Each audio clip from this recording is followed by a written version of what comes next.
نحمده ونصلي علی رسولہ الکریم اما بعد۔ سامعین حضرات،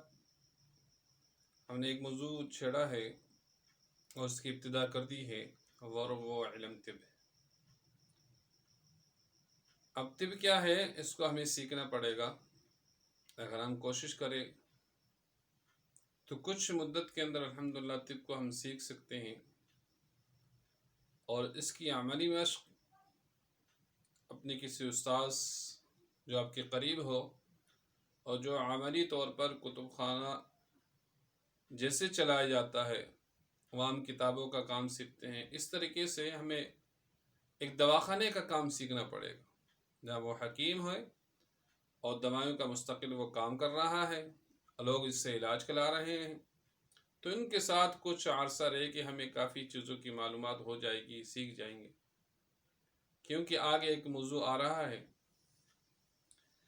جس طریقے سے پہلے ہم نے کہا تھا کہ علم طب، ایک تو اس کی تعریف ہے طب کیا چیز ہے، تو یہ ایک علم ہے، اور اس علم کے ذریعے سے ہمیں پتہ لگے گا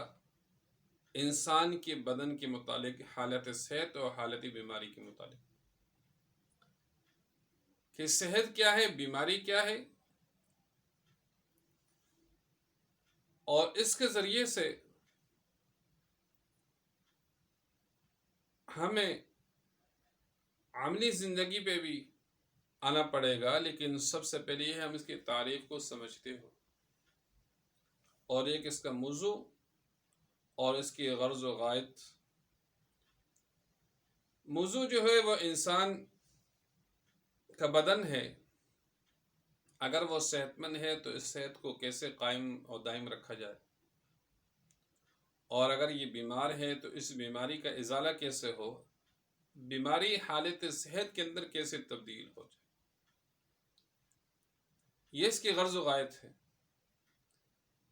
اور موضوع اس انسان کا جو جسم ہے، اس کی روح ہے، یہ اس کا موضوع ہے۔ تو علم طب کے جو تقسیم کیا گیا ہے وہ دو طریقے سے علم ہے، ایک علم عملی ہے اور ایک علمی ہے۔ ایک وہ ہے جس کا علم ہو، اور ایک یہ ہے کہ اس کا عمل ہو۔ اب مختلف طریقوں سے اور مختلف علاقوں کے اندر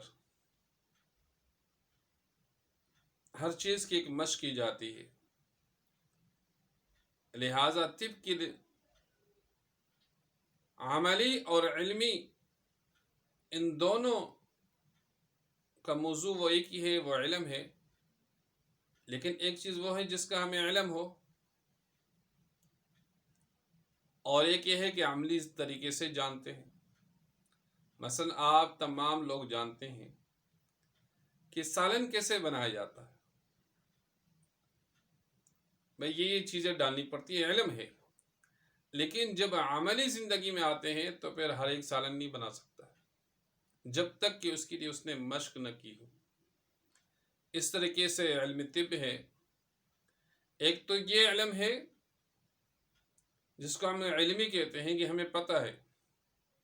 ارکان کیا چیز ہے، اور اس طریقے سے افعال کا علم ہے،